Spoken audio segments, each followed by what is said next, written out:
IG اسلام آباد کا constable Abdul حمید کو شہید کرنے والوں اور ان کے سرپرستوں کے خلاف سخت سے سخت کارروائی کا اعلان۔ یہ احتجاج نہیں بلکہ انتشار، دھاوا اور حملہ تھا۔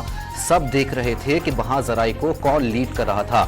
علی ناصر رضوی کی میڈیا سے گفتگو۔ دہشت گردی کی دفعات کے ساتھ 10 مقدمات درج۔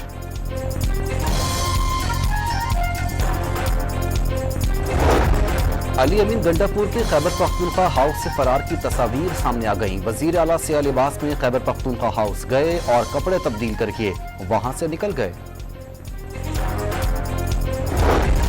وزیر اعلیٰ خیبر پختونخوا گرفتار ہیں اور نہ ہی کسی ادارے کی حراست میں ہیں، وہ خود بھاگے ہوئے ہیں۔ اسلام آباد کی حدود میں ہوئے ڈھونڈ نکالیں گے، وزیر داخلہ محسن نقوی کا موقف۔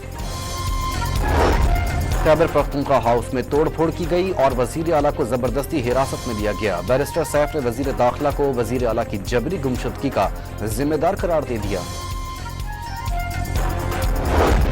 وفاقی وزیر اطلاعات نے PTI پر سسٹم ڈی ریل کرنے کی سازش کا الزام لگا دیا۔ ملک میں انتشار پھیلانے کی کوشش کامیاب ہونے نہیں دیں گے، عطا تارڑ کی میڈیا سے گفتگو۔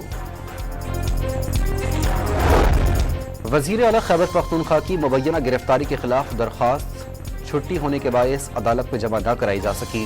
وکیل وزیر اعلیٰ عالم خان عدین زئی کی میڈیا سے گفتگو۔ لاہور کے علاقے اسلام پورہ میں گزشتہ روز کے احتجاج پر درج مقدمے میں بانی PTI کو بھی نامزد کر دیا گیا۔ بانی PTI پر ریاست کے خلاف اکسانے کا الزام عائد۔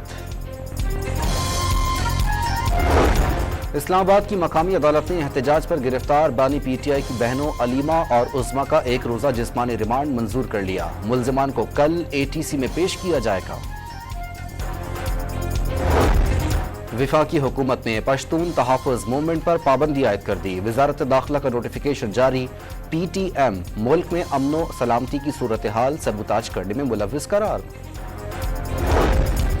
اور پاکستان نے انگلینڈ کے خلاف پہلے ٹیسٹ کے لیے پلیئنگ 11 کا اعلان کر دیا۔ پاکستان کی حالیہ پرفارمنس اچھی نہیں مگر انہیں ہلکا نہیں لے سکتے، انگلش کپتان کا موقف۔